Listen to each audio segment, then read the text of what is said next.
Hello. Hello. Okay. Hello student, स्वागत है आप सभी का आशीष सिंह लेक्चर्स की लेटेस्ट लाइव स्ट्रीम में। परमाणु संरचना नाम का चैप्टर स्टार्ट कर रहे हैं और आज की क्लास, क्योंकि इस चैप्टर की पहली क्लास है, इसलिए ये क्लास बहुत ही ज्यादा इंपॉर्टेंट हो जाती है। बहुत ही ज्यादा महत्वपूर्ण क्लास बोली जाएगी, क्योंकि आज की क्लास में जो है हम लोग परमाणु संरचना के बेसिक्स के बारे में बात करेंगे। हम लोग ये जानेंगे, एक सेकेंड, हाँ, हम लोग ये समझेंगे कि परमाणु शब्द कहां से आया और इसके बारे में कैसे धीरे धीरे कहानी आगे बढ़ी। तो ये चैप्टर बहुत ही ज्यादा इंपॉर्टेंट चैप्टर्स की कैटेगरी में आता है और ये चैप्टर इसलिए इतना ज्यादा इंपॉर्टेंट हो जाता है क्योंकि इस चैप्टर से संबंधित क्वेश्चन जो है आपको हर कंपटीशन एग्जाम में, चाहे वो आईआईटी हो, आईआईटी जेई का एग्जाम हो, चाहे वो नीट का एग्जाम हो या कोई और कंपटीशन एग्जाम हो, उस समय हमेशा आपको इस चैप्टर के क्वेश्चन देखने को मिलेंगे ही मिलेंगे। और ये बात ध्यान रखें कि वैसे भी अगर आप केमिस्ट्री पढ़ रहे हो तो केमिस्ट्री पढ़ते वक्त अगर आपको परमाणु संरचना का आइडिया नहीं है, परमाणु की संरचना का आइडिया नहीं है, तो फिर आपका केमिस्ट्री के सब्जेक्ट में नॉलेज एक तरह से बिल्कुल जीरो माना जाएगा। तो ये चैप्टर हर तरह से इंपॉर्टेंट है। हम लोग भी कोशिश करेंगे कि इस चैप्टर को इतना इंटरेस्टिंग बना करके पढ़ें कि आप लोग जल्दी से जल्दी कॉन्सेप्ट सीखो और हमेशा के लिए आपके दिमाग में छप जाए। चलिए शुरुआत करते हैं। Very good afternoon to all of you, सभी को नमस्कार, राम राम, सत श्री अकाल, अस्सलाम वालेकुम, which ever you feel connected with. Let's get started. सब बच्चे आ गए हैं क्लास के अंदर। एक बार जल्दी से बच्चों के नाम लेते हैं। नेहा, राजकुमार, गौतम, आयुषी, खुशबू, आनंद, आर्यन खान, मुकुल, संगम, ऋचा, गौतम, है ना? ठीक है, चलिए अब शुरू करें क्लास। ओके। सबसे पहले क्या हुआ कि हम लोग कहानी शुरू करते हैं जब भी परमाणु की या इस चैप्टर की, तो स्टार्टिंग होती है पदार्थ से। आपको सबसे पहले समझना पड़ेगा कि ये चैप्टर का विकास कैसे हुआ, मतलब हमारी साइंस जो बनी है केमिस्ट्री में वो किस प्रकार से बनी। सबसे पहले हमने पदार्थ को बहुत खूबसूरती से परिभाषित किया और हमने कहा कि भाई पदार्थ का मतलब है इस दुनिया में हर वह वस्तु जिसका कुछ द्रव्यमान हो और जो कुछ स्थान घेरती हो, उसको हम पदार्थ के नाम से जानते हैं। तो सबसे पहले तो हमने पदार्थ को परिभाषित कर दिया कि हर वो वस्तु इस दुनिया में, हर वो वस्तु जिसका कुछ द्रव्यमान है और जो कुछ स्थान घेरती है, उसे हमने पदार्थ कह दिया। ये बात समझ में आई। उसके बाद हमने क्या किया, हमने जानने की कोशिश की कि यार पदार्थ किससे मिलकर के बनता है। तो धीरे धीरे धीरे जब ये जानने की कोशिश की तो हम, जैसे मान लो ये एक पदार्थ है, इसके हम टुकड़े करते गए करते गए करते गए करते गए करते गए करते गए, लास्ट में ये हुआ कि हमको एक ऐसा कण मिला जिसका हम और ज्यादा टुकड़ा नहीं कर सके। वो कण सबसे छोटा था, सूक्ष्मतम, वो कण और तोड़ा नहीं जा सकता था, अविभाज्य। तो पदार्थ के सूक्ष्मतम अविभाज्य कण को डाल्टन ने नाम दिया परमाणु। किसका नाम दिया? परमाणु का नाम दिया। आप सभी बच्चे 11वीं क्लास में आ गए हो, आपने 9th और 10th क्लास में थोड़ा बहुत तो पढ़ा ही है और 9th 10th क्लास में पढ़ के आपको इतना तो याद ही है, ये तो मुझे तय है कि आपको ये बात याद है कि परमाणु के और टुकड़े करना संभव है और हम परमाणु को इलेक्ट्रॉन, प्रोटॉन, न्यूट्रॉन में तोड़ सकते हैं। परमाणु के अंदर नाभिक होता है जहां पे प्रोटॉन और न्यूट्रॉन रहते हैं और परमाणु के चारों तरफ इलेक्ट्रॉन होते हैं। ये बात आपको पता है, पर हम अभी ये मान के चल रहे हैं कि हम इतिहास के हिसाब से चल रहे हैं। पहले ही नहीं पता था लोगों को ये। पहले लोगों ने पदार्थ को परिभाषित किया कि हर वो वस्तु जिसका द्रव्यमान है, जो स्थान घेरती है, वो पदार्थ है। फिर जॉन डाल्टन ने कहा, डाल्टन ने कहा कि भाई पदार्थ किससे मिलके बना है इसका पता मैंने लगा लिया है। पूछा भाई साहब बताओ किससे मिलके बना है, तो डाल्टन ने कहा पदार्थ परमाणु से मिलके बना है। परमाणु पदार्थ का सबसे छोटा और न टूटने वाला कण है। मतलब परमाणु जो है वो पदार्थ का सूक्ष्मतम अविभाज्य कण है। तो परमाणु के लिए कहा गया सूक्ष्मतम अविभाज्य कण। और ये किसने कहा? डाल्टन ने कहा। अब पता है आपको, काफी टाइम तक, लगभग 100 सालों तक, 70 80 90 सालों तक यही चला कि हाँ भाई परमाणु को हम और नहीं तोड़, इसको पदार्थ को हम नहीं तोड़ सकते, मतलब परमाणु को हम नहीं तोड़ सकते, पदार्थ का सबसे छोटा कण परमाणु ही है। लगभग लोग लंबे दशक, एक दशक तक लोग यही मानते रहे, 100 सालों तक लोग यही मानते रहे कि भाई यही बात सही है, बंदा बिल्कुल सही बोल रहा है कि हाँ परमाणु ही सबसे छोटा कण है। इसको डाल्टन का सिद्धांत भी बोलते हैं। और परमाणु का जो नाम है ना इंग्लिश में, वो है एटम। एटम पता है कहां से पड़ा? एटम ग्रीक वर्ड है जिसके अंदर ए का मतलब होता है नॉट और टम का मतलब होता है डिविजिबल। तो जिसको डिवाइड नहीं कर सकते, जिसको तोड़ नहीं सकते हैं, उसको हमने क्या नाम दे दिया? एटम। तो ग्रीक भाषा से ये एटम आया, हिंदी में फिर उसको हम लोगों ने परमाणु के नाम से पहचाना।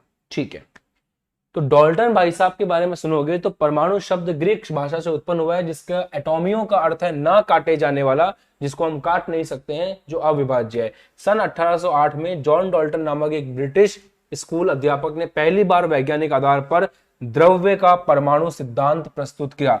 द्रव्य का मतलब समझते हो? पदार्थ। देखो दो बातें हैं, बच्चे कंफ्यूज रहते हैं फिर बाद में दुख पाते हैं। द्रव का मतलब है लिक्विड, ठीक है, द्रव का मतलब क्या है? लिक्विड। और द्रव्य का मतलब है पदार्थ, जिसे उन्होंने एक सिद्धांत दिया जिसे डाल्टन का परमाणु सिद्धांत के नाम से हम लोग जानते हैं। और उन्होंने ये माना कि परमाणु ही पदार्थ का मूल कण है, मतलब परमाणु से मिलकर ही आपका पदार्थ बनता है। क्लियर?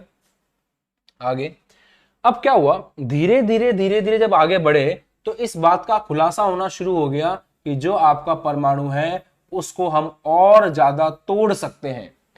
डाल्टन ने तो कह दिया नहीं तोड़ सकते, बट बाद में 70-80 साल हमने वो बात मान भी ली। पर बाद में कुछ ऐसे प्रयोग हुए जिन प्रयोगों के बाद में दिमाग की बत्ती जली कि हम परमाणु को और छोटे छोटे कणों में तोड़ सकते हैं। और परमाणु को तोड़ पाए हम लोग इलेक्ट्रॉन में, परमाणु को हम लोग तोड़ पाए प्रोटॉन में, परमाणु को हम तोड़ पाए न्यूट्रॉन में। अब ध्यान समझिएगा किसने किसकी खोज करी। जो इलेक्ट्रॉन है उसकी खोज करी थॉमसन ने, सर जे थॉमसन। प्रोटॉन की खोज करी गोल्डस्टीन ने। अब प्रोटॉन की खोज का आप डालोगे तो आपको नेट के ऊपर बहुत सारे नाम वगैरह मिलेंगे, बट जो बड़े बड़े बुक्स हैं और जो यूपीएससी है वो सब गोल्डस्टीन ही मान के चलते हैं कि प्रोटॉन की खोज गोल्डस्टीन ने करी और न्यूट्रॉन की जो खोज है वो किसने करी? चैडविक ने करी थी। अब इसको याद करने की एक टेक्निक है, ईंट पर गिरकर नाच, उससे आप याद कर सकते हो। ईंट पर गिरकर नाच, इससे आपको डायरेक्ट याद हो जाएगा। ईंट का मतलब है इलेक्ट्रॉन की खोज करी थॉमसन ने। पर गिरकर का मतलब है प्रोटॉन की खोज करी गोल्डस्टीन ने। नाच का मतलब हो गया न्यूट्रॉन की खोज करी चैडविक ने। इस तरह से आप याद रख सकते हैं कि इलेक्ट्रॉन की खोज किसने करी, प्रोटॉन की खोज किसने करी और न्यूट्रॉन की खोज किसने करी। ये बात मक्खन एकदम याद रहेगा, हमेशा भूलोगे नहीं। बढ़िया, आगे बढ़ते हैं। अब आज की कक्षा में जो है ना, आपको बहुत डिटेल में यह पढ़ना है कि इलेक्ट्रॉन और प्रोटॉन की खोज कैसे हुई। अगली कक्षा में फिर हम लोग आगे बढ़ेंगे चीजों को लेकर के। आज की पूरी क्लास का उद्देश्य केवल इतना है कि आपको इलेक्ट्रॉन और प्रोटॉन की खोज करनी है। और आज आपका छोटा सा होमवर्क ये है कि ये जो ट्रिक है याद करने की, ये आपको कमेंट सेक्शन में मेंशन कर देनी है वीडियो खत्म होने के बाद, और अभी लाइव क्लास में भी आपको लिख करके इसको याद कर लेना है। ठीक है, तो शुरू करें फिर अपन कि किस प्रकार से खोज हुई, क्या हुआ, वो सब कुछ स्टार्ट करें समझना। ठीक है, अब ध्यान से देखना, ये चीज पूरी आपको अच्छे से दिमाग में रखनी है, क्योंकि ये एक्सपेरिमेंट जो है ये आपसे एग्जाम में पूछा जा सकता है और इस एक्सपेरिमेंट से संबंधित प्रश्न जो हैं वो एग्जाम में आ सकते हैं। शुरू करते हैं। इलेक्ट्रॉन की खोज के बारे में सबसे पहले बात करेंगे कि इलेक्ट्रॉन की खोज कैसे हुई। जितना अच्छे से आप इसको समझोगे उतना ही मजा आपको आएगा। ध्यान से देखना, हम लोगों ने क्या किया, इलेक्ट्रॉन की खोज करने के लिए हम लोगों ने डिस्चार्ज ट्यूब की सहायता ली। थोड़ा सा लैंग्वेज भी आप साथ में लेते हुए चलें ताकि आपको अजीब नहीं लगे।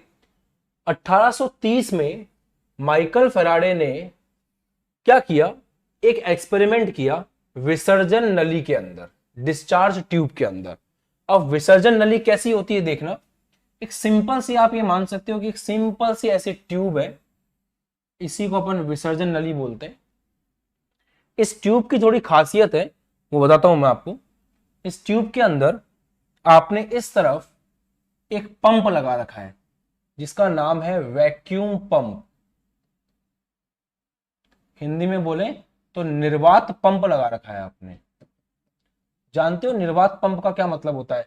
निर्वात पंप का मतलब होता है कि अंदर जो भी हवा वगैरह है उस हवा वगैरह इसको आप खींच सकते हो इस पंप की सहायता से। जैसे वो वैक्यूम क्लीनर्स नहीं आते हैं, वैक्यूम क्लीनर के अंदर आपको पता है कि भाई हम लोग मिट्टी वगैरह खींच सकते हैं उससे, बिल्कुल वैसे ही इस एक कांच की ट्यूब के अंदर हमने एक जगह पर वैक्यूम पंप लगा रखा है ताकि हम अंदर से खींच करके हवा को बाहर निकाल सकें।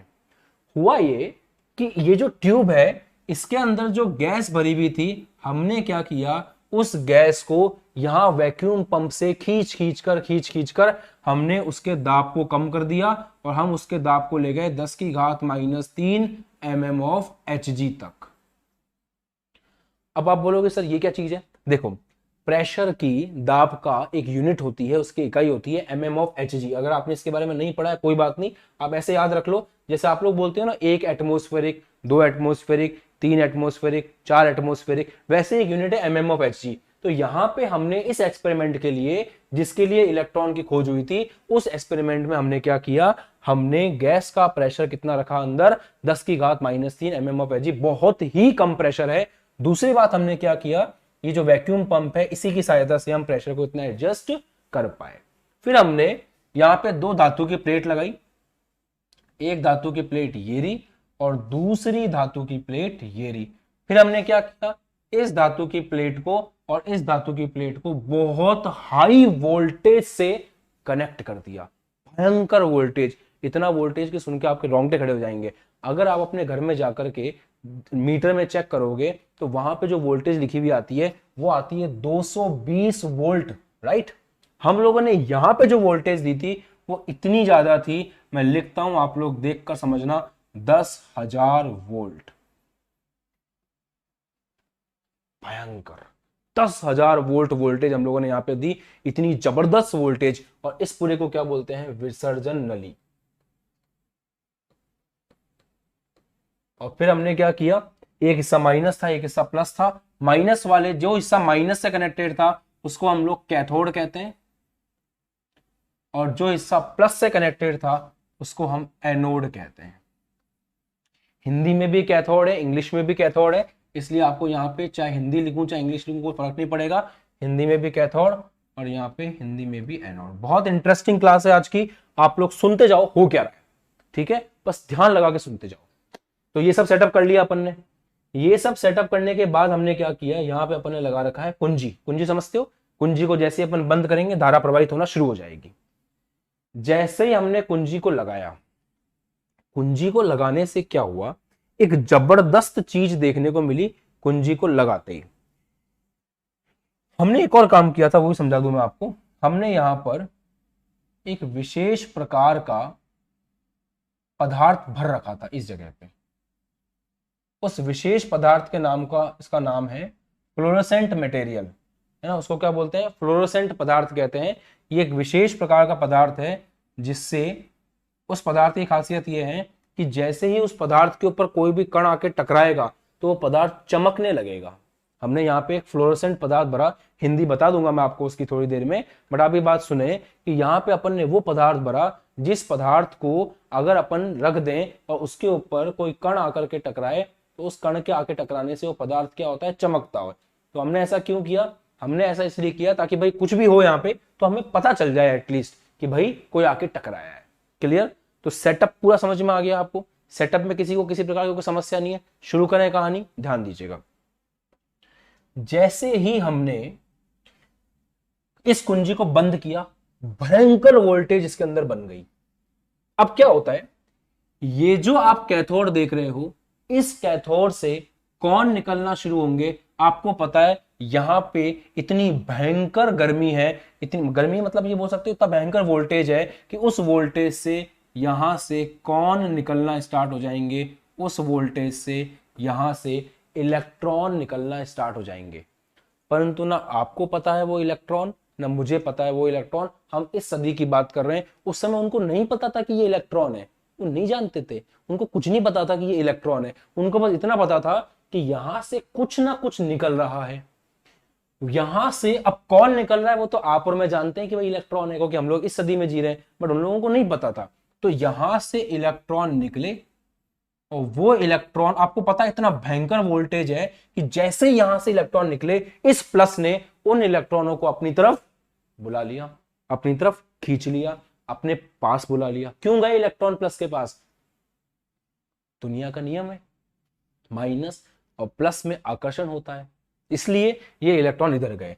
फिर ये इलेक्ट्रॉन यहां पे जाकर के इस फ्लोरोसेंट पदार्थ से टकराए और यहां पे एकदम चमचम हो गई। इसका मतलब ये हो गया रोशनी हो गई वहां पे। तो यहां पे साइंटिस्ट लोगों ने सोचा यार ये क्या चीज है। उन्होंने देखा कि जैसे ही हम इतना हाई वोल्टेज दे रहे हैं यहां पर रोशनी हो रही है। तो फिर उन्होंने दिमाग लगाया कि इसका मतलब ये है कि यहां से कुछ किरणें हैं। उस समय उनको नहीं पता था ये इलेक्ट्रॉन है। उन्होंने कहा यहां से कुछ किरणें हैं और वो जो किरणें हैं वो किरणें इधर जा रही हैं और यहां जाकर के टकरा रही हैं, जिसके कारण रोशनी उत्पन्न हो रही है।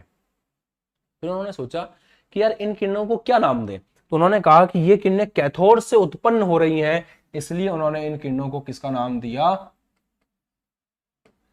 कैथोड किरणों का नाम दिया।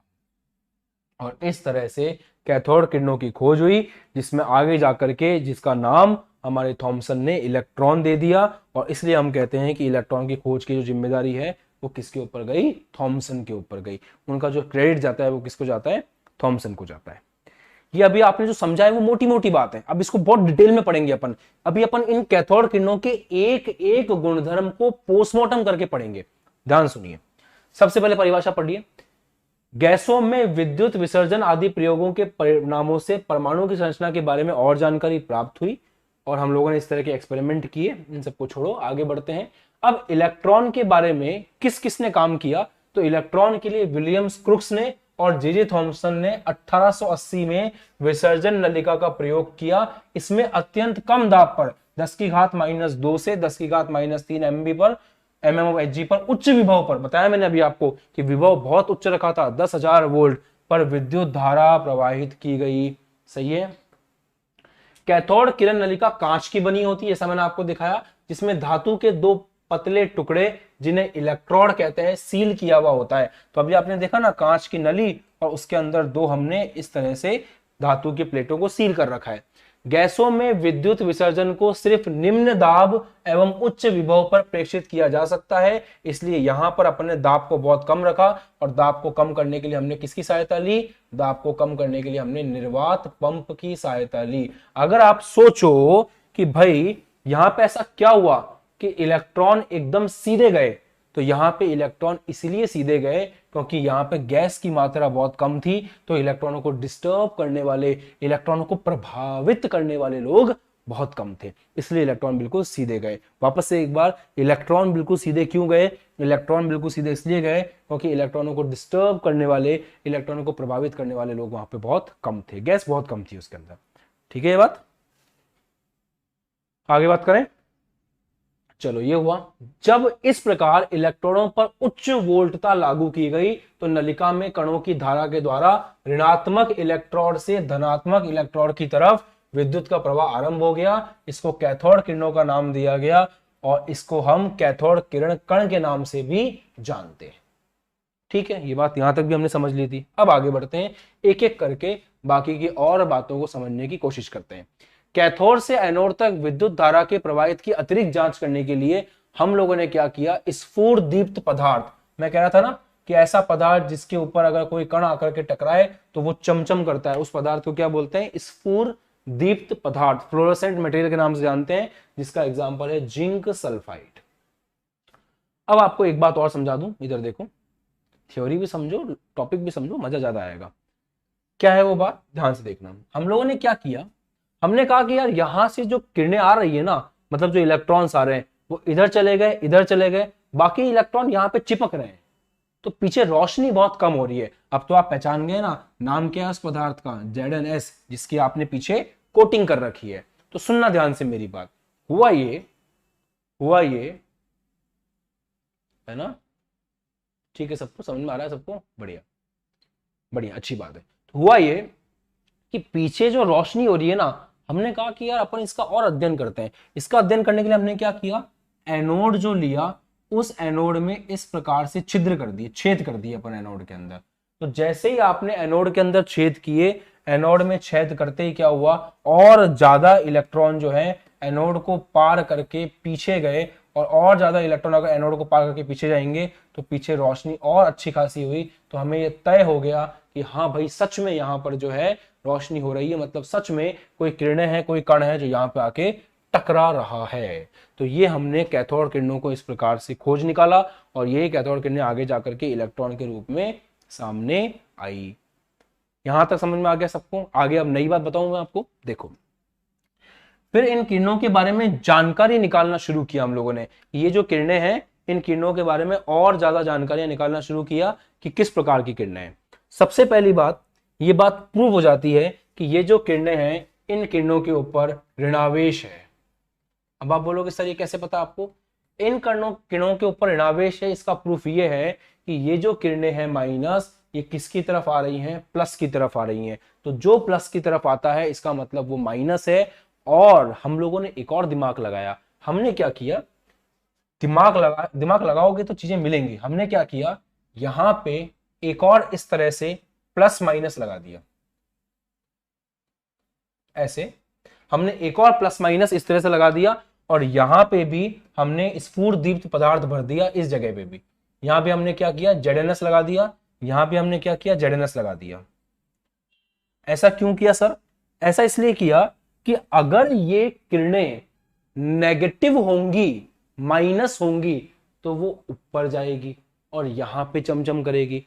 अगर ये किरणें पॉजिटिव हुई तो नीचे जाएंगे इस माइनस के पास और वहां पे चमचम करेंगी। तो हम क्या देखते हैं? ये किरणें यहां जाती हैं और आपको यहीं पे रोशनी दिखाई देती है। इससे ये बात बिल्कुल सिद्ध हो जाती है कि आपकी किरणों के ऊपर नेगेटिव चार्ज ही है। ये बात तय हो जाती है कि जो आपकी कैथोड किरणें हैं वो कैथोड किरणें नेगेटिव हैं, उन कैथोड किरणों के ऊपर ऋणात्मक आवेश है। ये बात मस्त समझ में आ गई। और इस तरह से प्लस माइनस लगाना, इसको बोलते हैं विद्युत क्षेत्र। तो आपने विद्युत क्षेत्र जब लगाया तो विद्युत क्षेत्र का प्रभाव इसके ऊपर पड़ा। फिर हमने चुंबक लगा करके देखा, N और S। और क्लास 10th में आपने पढ़ रखा है, क्लास 10 में आपने पढ़ रखा है कि जब कोई धारावाही चालक होता है तो उस धारावाही चालक में अगर अपन चुंबकीय क्षेत्र लगाते हैं तो धारावाही चालक के ऊपर बल लगता है। वैसे ही जब अपन ने इसको चुंबकीय क्षेत्र में रखा तो ये कैथोड किरणें इधर उधर हुई, बिल्कुल ऐसे ही जैसे यहाँ पे हुई थी। इसका मतलब ये किरणें जो हैं ये विद्युत क्षेत्र अर्थात प्लस माइनस के रॉड लगाने से भी प्रभावित होती है और N और S चुंबक लगाने से भी प्रभावित होती है। तो हमने इस पॉइंट को कॉपी में नोट कर लिया कि भाई ये जो कैथोड किरणें हैं इनके ऊपर विद्युत क्षेत्र का प्रभाव भी पड़ता है और इन किरणों के ऊपर चुंबकीय क्षेत्र का प्रभाव भी पड़ता है। यहां तक मोटी मोटी बात समझ में आ गई सबको? किसी को कोई दिक्कत नहीं है? यहां तक मक्खन है सबको? आगे बढ़ सकते हैं अपन, क्योंकि मुझे बहुत कुछ सिखाना है आपको। तो आप अगर ऐसे फटाफट कमेंट सेक्शन में एक्टिव रहोगे, जल्दी से रिप्लाई करते रहोगे, बताते रहोगे, तो मैं एक चीज छोड़ के दूसरी चीज समझाना शुरू कर सकता हूं। क्लियर हो गया ये? तो पहली चीज ऋणावेश है, दूसरी चीज विद्युत क्षेत्र और चुंबकीय क्षेत्र का इसके ऊपर प्रभाव पड़ता है। ये बात समझ में आ गई आपको? कोई दिक्कत नहीं है इसमें? पक्का? क्लियर है? ठीक है। फिर हम लोगों ने एक और एक्सपेरिमेंट किया। हम लोगों ने क्या किया? यहां पे एक छोटा सा ऑब्जेक्ट रख दिया। इस तरह से हमने एक छोटा सा ऑब्जेक्ट रख दिया। क्यों रखा? हमको ये चेक करना था कि ये जो किरणें हैं ये सीधी रेखा में चलती हैं क्या। तो फिर हमने क्या किया? ये ऑब्जेक्ट रखा। तो हम ये देखते हैं कि जैसे आपने छोटा सा कुछ रख दिया इसके अंदर, तो उस छोटा सा जो कुछ भी आपने रखा उसकी आपको यहां पर परछाई देखने को मिलती है।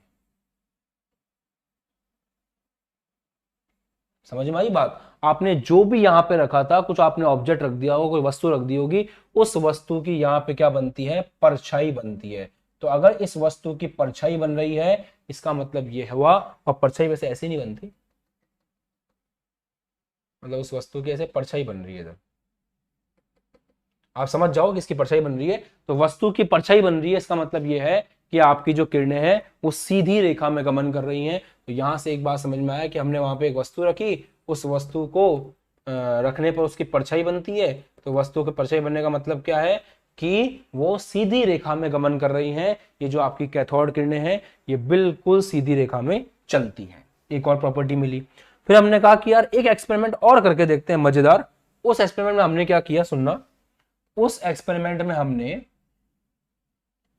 यहां पर एक पंखा रख दिया, छोटा सा पैडल व्हील, एक छोटा सा पंखा रख दिया हमने। तो जो हमने छोटा सा पंखा रखा, हम ये देखते हैं कि ये छोटा सा पंखा घूमना शुरू कर देता है। अब इससे क्या समझ में आता है, ये जो किरणें जा रही थी, ये किरणें इस तरह से जा रही थी, ये किरणें जाते जाते उस पंखे से टकराई, उस पंखे से टकराते ही उस पंखे को इन्होंने गतिज ऊर्जा दी और उसी गतिज ऊर्जा से आपका पंखा घूमना शुरू हो गया। इसका मतलब यहां से यह समझ में आया, फैन है ना, पंखा फैन, इससे यह समझ में आया कि जो कैथोड किरणें हैं, उन कैथोड किरणों के पास में गतिज ऊर्जा है, और जो कैथोड किरणें हैं वो कण है, क्योंकि एक कण जाकर के जब दूसरे कण से टकराता है तभी तो उसको चलाने के लिए ऊर्जा देगा। तो ये जो कण है, ये जो आपका इलेक्ट्रॉन है, ये कण है, और ये आकर के जैसे ही पंखे की पंखुड़ी से टकराए उसने उसको गतिज ऊर्जा दी, जिससे आपका पंखा घूमना शुरू हो गया। इसका मतलब ये हुआ चौथे पॉइंट में कि आपके पास जो भी कैथोड किरणें हैं वो कण है, और उनके अंदर क्या चीज उपस्थित है, गतिज ऊर्जा उनके अंदर उपस्थित है। सही है, ये बात समझ में आती है। मतलब ये हो गया कि वो कणों से मिलकर के बनी हुई है, ये कणों से मिलकर बनी है आपकी कैथोड किरणें। फिर इन्होंने क्या किया, एक और चीज करी, ये चीज सिद्ध हो गई और ये सारे एक्सपेरिमेंट इसके ऊपर कर लिए और फिर अब सारे कंक्लूजन निकाल लिए। फिर क्या देखा अपन ने, एक और चीज देखी कि इन किरणों से, ये जो किरणें आ रही हैं, इन किरणों से एक्सरे भी बनाई जा सकती है। एक्सरे वो किरणें हैं जिनसे आपके शरीर का एक्सरे होता है। अगर हड्डी टूट जाती है तो डॉक्टर उसको रखता है, ऊपर एक्सरे की मशीन होती है, उससे आपकी फोटो कॉपी छपती है, अंदर की हड्डी दिखाई देती है कितनी टूटी, डॉक्टर प्लास्टर करके जोड़ देता है। तो वो जो एक्स किरणें हैं, अगर इन कैथोड किरणों को अपन एक धातु की सतह पर टकराते हैं तो उस धातु की सतह से एक्स किरणें निकल सकती हैं। मतलब ये जो किरणें हैं वो एक्स किरणों को उत्पन्न कर सकती है। ये भी हमने एक पॉइंट यहां पर देखा। तो इस तरह से कैथोड किरणों की बहुत सारी प्रॉपर्टीज को हमने डिस्कस किया। अब एक बार शॉर्ट में इसका रिवीजन करते हैं, फिर हम लोग आगे बढ़ेंगे और बात करेंगे कैथोड किरणों के बारे में। ध्यान सुनिएगा। हुआ ये कि सबसे पहले हम लोगों ने विसर्जन नली ले ली। विसर्जन नली के अंदर हम लोगों ने बहुत ज्यादा वोल्टेज लगा दी, 10,000 वोल्ट। ये इतनी ज्यादा वोल्टता थी कि इससे क्या हुआ कि हमने जो कैथोड एनोड कनेक्ट कर रखे थे उसमें कैथोड से इलेक्ट्रॉन निकले। हालांकि उनको नहीं पता था ये इलेक्ट्रॉन है, उन्होंने मान लिया कि यहां से कुछ कुछ आ रहा है। फिर उन्होंने क्या किया, इस तरफ स्फुरदीप्त पदार्थ लगाया। उसकी खासियत ये होती है कि उसके ऊपर कुछ भी पड़ेगा तो वो चमकेगा। तो वो ये देखते हैं कि यहां से कुछ आया जिसके कारण ये चमका, तो उन्होंने कहा कि ये किरणें कैथोड से आ रही हैं, तो उन्होंने उसको कैथोड किरणों का नाम दे दिया। फिर इस एक्सपेरिमेंट में उन्होंने क्या किया, और छोटे छोटे चेंजेस करना शुरू किया। जैसे इन्होंने यहाँ पे छिद्र कर दिए, छिद्र करते ही यहाँ पे जो प्रदीप्त हो रहा था, रोशनी हो रही थी, वो और बढ़ गई। इन्होंने क्या किया, यहाँ पे एक वस्तु रख के देखी, उस वस्तु की छाया बन रही है, इसका मतलब ये किरणें सीधी रेखा में गमन कर रही है। इन्होंने एक पैडल रखा, वो पैडल व्हील घूमना शुरू कर दिया, इसका मतलब इन किरणों के पास में आपकी गतिज ऊर्जा है। इन्होंने प्लस माइनस लगाया, वो किरणें विक्षेपित हुई, इसका मतलब उन किरणों के ऊपर आवेश है, और कौन सा आवेश है इसका पता भी चल गया कि भाई ऋणावेश है, नेगेटिव आवेश है। इन्होंने चुंबकीय क्षेत्र लगाया तो भी किरणें विक्षेपित होती हैं, मतलब ये चुंबकीय क्षेत्र को भी रिस्पॉन्स कर रही हैं, ये भी समझ में आ गया। अभी सारी बातें जो आपने समझी हैं उनको फटाफट पॉइंट्स बना करके देख लेते हैं कि भाई जब ये किरणें एनोड के क्षेत्र में से गुजर करके जिंक सल्फाइड के परत पर टकराती है तो वहां पर एक चमकीला चिन्ह बनता है, जैसा टीवी में होता है। और उसके बाद इन्होंने कुछ परिणाम निकाले, उन परिणामों के बारे में बात करते हैं। जो मैंने आपको समझाया वो सारे परिणाम यहाँ पे लिखे हुए हैं, सुनिए। पहली बात, कैथोड किरणें कैथोड से आरंभ होकर एनोड की तरफ जाती हैं, बिल्कुल सही बात है। ये किरणें स्वयं दिखाई नहीं देती, परंतु इनके व्यवहार को गैसों तथा कुछ निश्चित प्रकार के पदार्थों की उपस्थिति में देखा जा सकता है। ये पदार्थ इनसे टकराकर चमकते हैं। टेलीविजन में जो चित्र नलिका है वो कैथोड किरण नलिका ही होती है। टेलीविजन में भी जो पहले आते थे ना टेलीविजन इस तरह के, आपको याद होगा पहले टीवी इस तरह की आती थी, तो उस टीवी के अंदर इस प्रकार की एक ट्यूब होती थी। अगर आपको कभी मौका लगे और आप पुरानी टीवी देख पाओ तो देखना, उसके अंदर इस तरह की एक ट्यूब होती है। उस ट्यूब के अंदर यही होता है कि कैथोड किरणें आके टकराती हैं और उससे रोशनी उत्पन्न होती है। ऐसा ही था पुरानी ट्यूब्स में। जो स्फुरदीप्त और प्रदीप्त पदार्थों से लेपित होता है और उसे हम प्रदीप्त, उसको होने से जैसे इलेक्ट्रॉन टकराएंगे वैसी रोशनी होगी, वही रोशनी आपको टीवी में दिखाई देती है। और वो पुरानी टीवियां इसी पैटर्न पे काम करती थी। इसमें एक ऐसी ट्यूब होती थी, कैथोड नली कहते हैं उस ट्यूब को भी। ठीक है, विद्युत और चुंबकीय क्षेत्रों की अनुपस्थिति में ये किरणें सीधी रेखा में गमन करती हैं। जैसे ही विद्युत क्षेत्र चुंबकीय क्षेत्र लगाया था, भूल तो नहीं गए, याद है कि सब ऊपर से आ रहा है। देखो इधर, जब विद्युत क्षेत्र और चुंबकीय क्षेत्र लगाया था, मतलब ऐसे, तो ये किरणें डिस्टर्ब हुई थी। परंतु अगर विद्युत क्षेत्र चुंबकीय क्षेत्र हटा दो तो ये देखें किरणें जो है बिल्कुल सीधी रेखा में गमन कर रही हैं। समझे इस पॉइंट को? ऐसा तो नहीं है नींद आने लग गई है, आलस आने लग गया है? वापस सुनो एक बार। जब आपने विद्युत क्षेत्र लगाया तो आपने प्लस माइनस लगाया, प्लस माइनस लगाते ये प्लस देख करके ये किरणें जो सीधी जा रही थी वो ऊपर चली गई। परंतु अगर ये प्लस माइनस नहीं है तो ये किरणें बिल्कुल सीधी रेखा में गमन कर रही हैं और जाकर के छाया बना रही है। इसका मतलब हम लोग समझ गए कि विद्युत क्षेत्र या चुंबकीय क्षेत्र हटा दोगे तो ये किरणें बिल्कुल सीधी रेखा में गमन करेंगी। ये समझ में आया? फिर आगे पॉइंट्स देखो। विद्युत और चुंबकीय क्षेत्रों की उपस्थिति में कैथोड किरणों का जो व्यवहार है वो ऋणावेशित कणों के व्यवहार के जैसा है, जो सिद्ध करता है कि कैथोड किरणें ऋणावेशित हैं। और बाद में हमने उनको किसका नाम दिया? इलेक्ट्रॉन का नाम दिया। तो ये विद्युत क्षेत्र और चुंबकीय क्षेत्र में जो इसका व्यवहार था उससे ये साफ साफ क्लियर हो गया कि इन किरणों के ऊपर माइनस है, इन किरणों के ऊपर नेगेटिव है। क्लियर? कैथोड किरणें नलिका के इलेक्ट्रोड के पदार्थ पर उपस्थित गैस की प्रकृति पर कैथोड किरणों के लक्षण निर्भर नहीं करते। उपरोक्त परिणामों से निष्कर्ष निकलता है कि इलेक्ट्रॉन सभी परमाणुओं के मूल घटक हैं। अब ये क्या कहना चाह रहा है मैं आपको बताता हूं। इस ट्यूब के अंदर चाहे आप हीलियम गैस भर दो तो भी इलेक्ट्रॉन जो यहां से निकल रहे हैं उनके प्रभाव में कोई फर्क नहीं आ रहा। इस ट्यूब के अंदर आप नाइट्रोजन गैस भर दो तो भी यहां से जो इलेक्ट्रॉन निकल रहे हैं उनके प्रभाव में कोई फर्क नहीं आ रहा। इस ट्यूब के अंदर आप ऑक्सीजन गैस भर दो तो भी जो इलेक्ट्रॉन निकल रहे हैं उनके प्रभाव में कोई फर्क नहीं आ रहा। ऐसा क्यों? क्योंकि इलेक्ट्रॉन कैथोड के अंदर से निकल रहे हैं, इलेक्ट्रॉनों का कोई कनेक्शन नहीं है गैसों से। तो आपने ट्यूब के अंदर कौन सी गैस भर रखी है इससे कोई फर्क नहीं पड़ रहा। इलेक्ट्रॉन के गुणधर्म उतने के उतने ही हैं। जैसा हाइड्रोजन के केस में आ रहा था वैसा ही हीलियम के केस में, वैसा ही नाइट्रोजन के केस में, वैसे ही सबके केस में। कोई टेंशन की बात नहीं है। इसका मतलब यह हो गया कि इस विसर्जन नली में इलेक्ट्रोड के पदार्थ, हमने क्या किया, ये जो इलेक्ट्रोड लगा रखा है ना, हमने इस इलेक्ट्रोड को भी चेंज करके देखा, कोई फर्क नहीं पड़ता। हमने अंदर की गैस को चेंज करके देखा, कोई फर्क नहीं पड़ता। इसका मतलब सभी पदार्थों में जो इलेक्ट्रॉन है वो एक जैसे हैं, मतलब सभी पदार्थों में इलेक्ट्रॉन है। और इसी रीजन से हम लोगों ने बोल दिया कि इलेक्ट्रॉन जो है वो मूल घटक है। मतलब कोई ऐसा नहीं है कि हाइड्रोजन का जो इलेक्ट्रॉन है वो ऑक्सीजन के इलेक्ट्रॉन से अलग है। ऐसा नहीं है कि किसी एक पदार्थ में जो इलेक्ट्रॉन है वो किसी दूसरे पदार्थ के इलेक्ट्रॉन से अलग है। सब में इलेक्ट्रॉन एक जैसे हैं, सब में इलेक्ट्रॉन एक जैसे हैं। इसलिए इलेक्ट्रॉन जो है, कोई सी भी गैस भर दो आप, गैस तो है उसके अंदर। ये थोड़ी बोला मैंने कि गैस नहीं है, कम दाब के ऊपर है, 10⁻³ mm ऑफ Hg पर है, पर गैस तो है। ऐसा तो नहीं है कि गैस नहीं है। कोई भी गैस भर दो अंदर आप, उससे इलेक्ट्रॉन की प्रकृति पर, इलेक्ट्रॉन के नेचर पे कोई फर्क नहीं पड़ रहा है। क्लियर? गैस से इलेक्ट्रॉन कनेक्शन नहीं है, पदार्थ पर निर्भर नहीं कर रही। जो आपने यहां पे लगा रखा है इलेक्ट्रोड, उस इलेक्ट्रोड के पदार्थ पे भी निर्भर नहीं कर रही। इसका एक ही मतलब है कि सब पदार्थों में इलेक्ट्रॉन एक ही जैसे होते हैं, एक ही जैसे होते हैं। इलेक्ट्रॉन भेदभाव नहीं करता। हम सब, किसी में जितने भी इलेक्ट्रॉन है वो सारे सेम। क्लियर? आगे बढ़े, नेक्स्ट पॉइंट। अब इसके बाद क्या हुआ, अब समझिए। इसके बाद हम लोगों ने, मतलब इन लोगों ने एक एक्सपेरिमेंट किया और उस एक्सपेरिमेंट से E/m का मान निकाल लिया। अब आप बोलोगे सर ये E/m क्या चीज है? जो इलेक्ट्रॉन का आवेश था, उस इलेक्ट्रॉन का आवेश डिवाइड बाय जो इलेक्ट्रॉन का द्रव्यमान है, ये रेशियो की जो वैल्यू है वो इन लोगों ने मेहनत करके निकाल ली। ठीक है, कैसे मेहनत करी समझाता हूं मैं आपको। इलेक्ट्रॉन के लिए आवेश द्रव्यमान अनुपात इन लोगों ने निकाल लिया। किसने?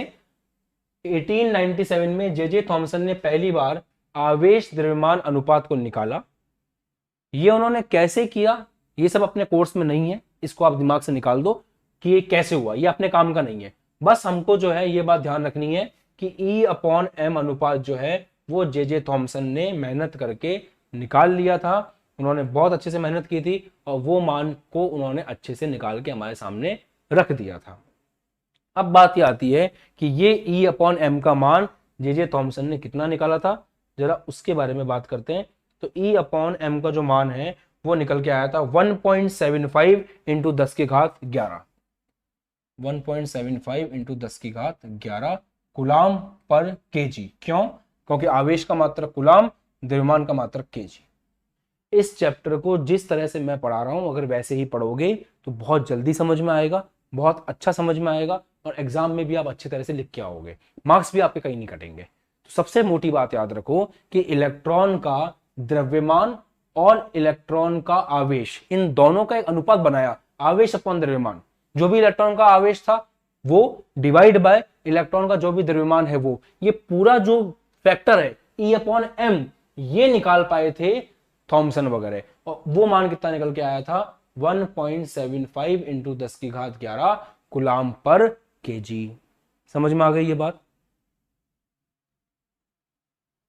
तो E/m निकाल लिया। मान लो ना कोई फॉर्मूला लगाया होगा, अब वो एक्सपेरिमेंट हमारे कोर्स में है नहीं तो हम उसके बारे में इतनी गहरी बात करेंगे नहीं।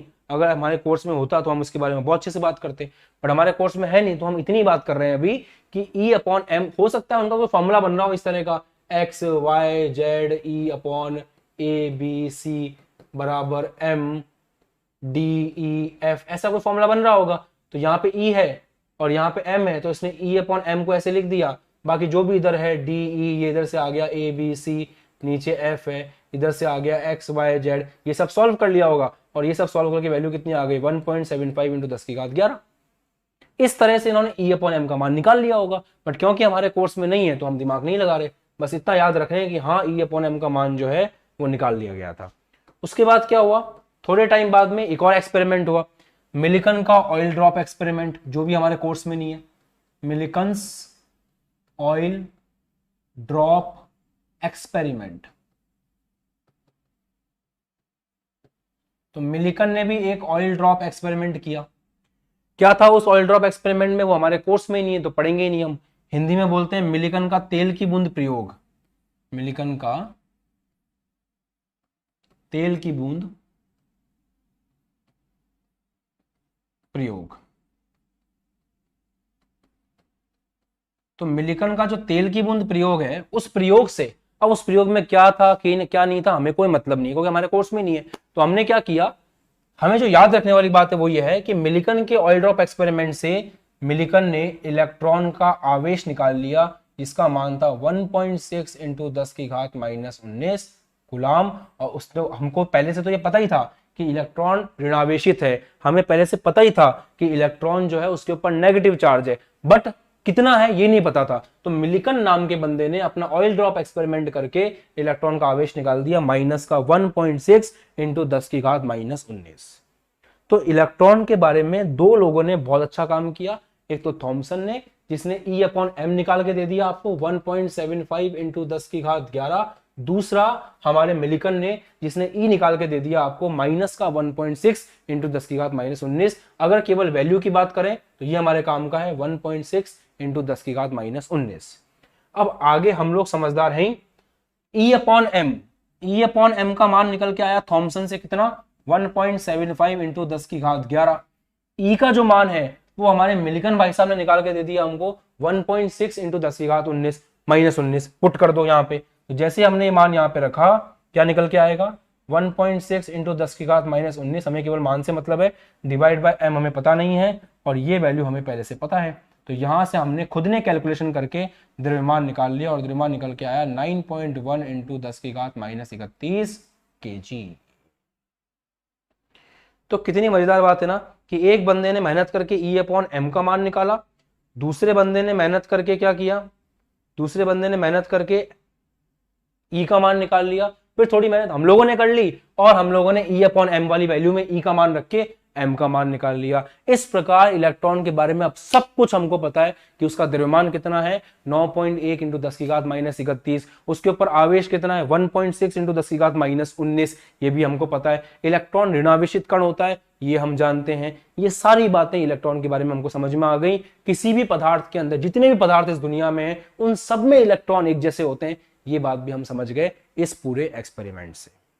क्लियर? तो इलेक्ट्रॉन की खोज से संबंधित कोई भी सवाल आपके मन में है अब, या आपको बहुत अच्छे से क्लियर हो गया, एकदम अक्खन हो गया है कि भाई हाँ हमें पता है कि इलेक्ट्रॉन की खोज किस प्रकार से हुई थी और इलेक्ट्रॉन जो कण है उसके बारे में कोई भी मन में सवाल नहीं है, कोई भी शंका नहीं है, हमें पूरा समझ में आ गया है कि इलेक्ट्रॉन क्या चीज है। बताओ, जल्दी से कमेंट करो, फिर हम लोग क्लास को एंड करेंगे, क्योंकि अगली क्लास में फिर हम प्रोटॉन को अलग से डिस्कस करेंगे कि भाई किस प्रकार से प्रोटॉन की खोज हुई। प्रोटॉन की खोज इंटरेस्टिंग है इससे भी, क्योंकि यहां पे तो इलेक्ट्रॉन निकल के आए थे, वहां कुछ और ही हुआ था, इसी एक्सपेरिमेंट में थोड़े से चेंजेस करने पर आपको प्रोटॉन मिला था। अब एक बार मैं आराम से वापस से आपको पूरा समझा देता हूं, जो जो पॉइंट नोट करने के हैं वो आप हमारे साथ नोट कर लो और फिर अपन जो है क्लास को एंड करते हैं आज की। ठीक है, चलिए ध्यान से देखिए। सबसे पहली बात हमने ये समझी कि जो पदार्थ है उसका मतलब होता है हर वो वस्तु जिसके पास कुछ द्रव्यमान हो और जो कुछ स्थान घेरती है उसे हम पदार्थ के नाम से जानते हैं, पहली बात। दूसरी बात, पदार्थ किससे मिलकर बना है? पदार्थ को तोड़ते गए तोड़ते गए तोड़ते गए तोड़ते गए, लास्ट में समझ में आया कि इसने कहा, डाल्टन ने, कि पदार्थ जो है वो परमाणु से मिलकर के बना हुआ है, परमाणु को और ज्यादा तोड़ना संभव नहीं है, तो हमने कह दिया कि परमाणु अविभाज्य सूक्ष्मतम कण है। ये बात आपके डाल्टन ने कह दी। बाद में पता चला कि परमाणु को तोड़ा जा सकता है और परमाणु को हम तोड़ सकते हैं इलेक्ट्रॉन प्रोटॉन न्यूट्रॉन में। फिर इलेक्ट्रॉन प्रोटॉन न्यूट्रॉन की खोज शुरू हुई। फिर मैंने आपको याद करवाया कि इलेक्ट्रॉन की खोज किसने की, प्रोटॉन की किसने की और न्यूट्रॉन की खोज किसने करी। उसके बाद क्या हुआ, फिर ये अपन ने समझना शुरू किया कि इलेक्ट्रॉन की खोज कैसे आरंभ हुई। तो आप लोगों ने इस बात को समझा, एक बार मैं वापस शॉर्ट में समझाता हूं। आप लोगों ने इस बात को समझा कि जब हम एक ट्यूब लेते हैं जिस ट्यूब के अंदर कैथोड है, एनोड है, और एनोड को हम लोगों ने छिद्र युक्त लिया है, इस तरह की अपन ने एक ट्यूब ले ली। उस ट्यूब के अंदर जो गैस का दाब है वो बहुत ही कम है, 10⁻³ mm ऑफ Hg। ऐसे केस में अगर हम एक हाई वोल्टेज देंगे 10,000 वोल्ट की, तो यहां से जो इलेक्ट्रॉन है वो कैथोड से निकल करके कहां जाना शुरू कर देंगे, एनोड की तरफ जाना शुरू कर देंगे। यह आपने सीखा। एनोड की तरफ पीछे आपने एक ऐसा पदार्थ लगा रखा है जिसके ऊपर अगर कोई भी कण पड़े तो वो चमकता है। तो हुआ ये कि जैसे हमने हाई वोल्टेज दी, यहां पे चमक उत्पन्न हुई। उस चमक को देख के हम समझ गए कि भाई कोई तो बात है, यहां से कुछ ना कुछ तो आ रहा है जो आके टकरा रहा है। कहां से आ रहा था? कैथोड से आ रहा था, तो हमने उसको कैथोड किरणों का नाम दे दिया। फिर हमने इस कैथोड किरणों के ऊपर जबरदस्त एक्सपेरिमेंट शुरू कर दिए। सबसे पहला एक्सपेरिमेंट हमने शुरू किया कि हमने इसके मार्ग में एक वस्तु रख दी। तो जैसे ही आपने इसके मार्ग में एक वस्तु रखी, आप ये देखते हो कि इस वस्तु की जो छाया है वो अपन को देखने को मिलती है। मतलब ये जो किरणें हैं ये एक सीधी रेखा में गति कर रही है। फिर आपने इन किरणों के बीच में क्या किया, इन किरणों के बीच में आपने एक छोटा सा बिल्कुल हल्का सा पंखा रख दिया। उस पंखे को जब आपने देखा तो पंखा घूम रहा था। इसका मतलब ये जो कण है वो जाकर के पंखे से टकरा रहे हैं, पंखे को गतिज ऊर्जा दे रहे हैं, तभी पंखा घूम पा रहा है। इसका मतलब ये बात सिद्ध हो गई कि ये कण है, ये जो किरणें हैं ये कण है। फिर हमने क्या किया, हमने विद्युत क्षेत्र लगाया प्लस माइनस, तो हम ये देखते हैं कि ये प्लस की तरफ जाता है। मतलब ये जो कण है इनके ऊपर खुद के ऊपर नेगेटिव आवेश है, तभी ये इस एनोड की तरफ भी आ रहा था और विद्युत क्षेत्र में भी ये प्लस की तरफ ही जा रहा है। ऐसे ही जब हमने चुंबकीय क्षेत्र लगाया तो चुंबकीय क्षेत्र में भी ये ऐसे ही बर्ताव कर रहा था जैसे कि नेगेटिव चार्ज करते हैं। तो ये बात सिद्ध हो गई कि इसके ऊपर माइनस चार्ज है। फिर हमने क्या देखा कि ये जो कण है, अगर हम अंदर गैस को बदल दें, ये जो आपकी ट्यूब है, डिस्चार्ज ट्यूब है, इस ट्यूब के अंदर अगर हम गैस को बदल दें, या फिर जिस इलेक्ट्रोड को आपने लगा रखा, इसको इलेक्ट्रोड बोलते हैं। इलेक्ट्रोड दो प्रकार के होते हैं, एनोड और कैथोड। तो ये भी इलेक्ट्रोड है, ये भी इलेक्ट्रोड है। तो जो इलेक्ट्रोड है, समझना बच्चों, मैं इलेक्ट्रॉन नहीं बोल रहा हूं, इलेक्ट्रोड कह रहा हूं, इलेक्ट्रोड। और ये दो प्रकार के होते हैं, कैथोड जैसा आपने देखा इस केस में नेगेटिव, और एनोड इस केस में पॉजिटिव। ठीक है, तो जो एनोड और कैथोड है उनको भी बदल के देखा अपन ने, उससे भी यहां पे जो गुणधर्म मिले उनमें कोई परिवर्तन नहीं आ रहा। मतलब ना तो गैस की प्रकृति पर निर्भर कर रहा है और ना ही वो जो है वो पदार्थ के, उसके इलेक्ट्रोड के पदार्थ पर निर्भर कर रहा है। इसका मतलब ये हुआ कि सभी के अंदर जो इलेक्ट्रॉन है वो एक जैसे ही हैं, तो हमने ये कह दिया कि भाई इलेक्ट्रॉन मूलभूत कण है, ये किसी और चीज पर निर्भर नहीं कर रहा है। फिर हमने क्या किया, थोड़ी लोगों ने, थॉमसन जैसे लोगों ने मेहनत की और इलेक्ट्रॉन के लिए E/m का मान निकाल लिया किसी एक्सपेरिमेंट से। फिर मिलिकन ने मेहनत करी और E का मान अलग से निकाल लिया। उस E के मान को अपन ने यहां रख के M का मान निकाल लिया 9.1 इंटू 10⁻31 kg। और इस प्रकार अब हम इलेक्ट्रॉन के बारे में पूरी बातें जानते हैं कि इलेक्ट्रॉन नेगेटिव होता है, इलेक्ट्रॉन जो है वो कण है, इलेक्ट्रॉन सभी पदार्थों में एक जैसा होता है, इलेक्ट्रॉन का द्रव्यमान 9.1 इंटू 10⁻31 है, इलेक्ट्रॉन का जो आवेश है, आवेश का सिंबल Q होता है, इलेक्ट्रॉनों का जो आवेश है वो -1.6 इंटू 10⁻19 कूलाम है। ये सारी बातें आपने इलेक्ट्रॉन के बारे में जान ली। अब अगली क्लास में जो है आपको ये एक्सपेरिमेंट अगर कम वोल्टेज पे करोगे तो इलेक्ट्रॉन निकलेंगे नहीं, वो किरणें उतनी अच्छे से दिख नहीं रही थी, सही है, इसलिए इसको ज्यादा वोल्टेज पे करना पड़ा। तो इस प्रकार से जो है आप लोगों ने पूरा एक्सपेरिमेंट समझा और फिर आप लोगों ने ये ध्यान लिया है कि हाँ भाई इलेक्ट्रॉन होते हैं, इलेक्ट्रॉन की खोज हो चुकी है। अब अगली कक्षा में जब हम पढ़ेंगे तो इसी विसर्जन ट्यूब को कंटिन्यू करते हुए इसी के अंदर प्रोटॉन छुपा हुआ है जो दिख नहीं रहा है, इसी के अंदर प्लस छुपा हुआ है जो दिख नहीं रहा है, उस प्लस को कल मैं आपकी नजरों के सामने लेकर के आऊंगा। ठीक है, तो वोल्टेज कम करने पे इलेक्ट्रॉन निकलेंगे नहीं, तो ये ऑब्जर्वेशन उतनी अच्छी मिलेगी नहीं। ये मैंने क्वेश्चन का आंसर किया, एक बच्चे ने पूछा था रोशन ने। दूसरा, ये एक्सपेरिमेंट हम घर पे नहीं कर सकते क्योंकि इसके लिए हमें बहुत हाई वोल्टेज चाहिए, इतना हाई वोल्टेज घर पे मिलेगा नहीं, इसलिए घर पे ये एक्सपेरिमेंट करना बहुत मुश्किल है। तो इस चैप्टर की शुरुआत आपको कैसी लगी कमेंट करना है सबको, जितने बच्चे क्लास में बैठे हुए हैं उतने कमेंट आ जाने चाहिए। वीडियो अभी खत्म हो रहा है, इसके बाद आपको कमेंट करके बताना है कि इस चैप्टर की शुरुआत कैसी है। और इस चैप्टर में आपको एक प्रॉमिस भी करना है कि आप बीच में लिंक नहीं तोड़ोगे। आपको एक वीडियो देख लिया है तो दूसरा वीडियो भी लाइव आकर के ही देखना है, ताकि लाइव क्लास में आपको जो भी डाउट रहे वो मैं डायरेक्टली देख सकूं और समझ सकूं। कई बच्चों ने कहा वंस मोर, तो मैंने वापस समझा दिया। एक बच्चे ने क्वेश्चन पूछा, उसका आंसर कर दिया। ये सब लाइव क्लास में होता है।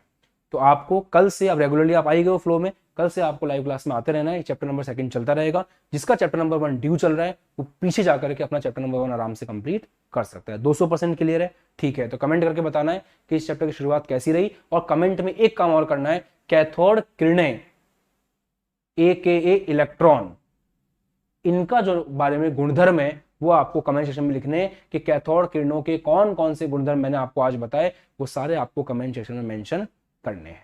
क्लियर? तो इसी के साथ ये चैप्टर शुरू हुआ। बहुत बहुत बधाई आप सभी को। अच्छा चैप्टर है, अच्छे से पढ़ोगे बहुत मजा आएगा, बहुत कॉन्सेप्ट है इसके अंदर, और ऐसे इंटरेस्टिंग चीजें आती रहेंगी। बस आपको अपना फ्लो बनाए रखना है।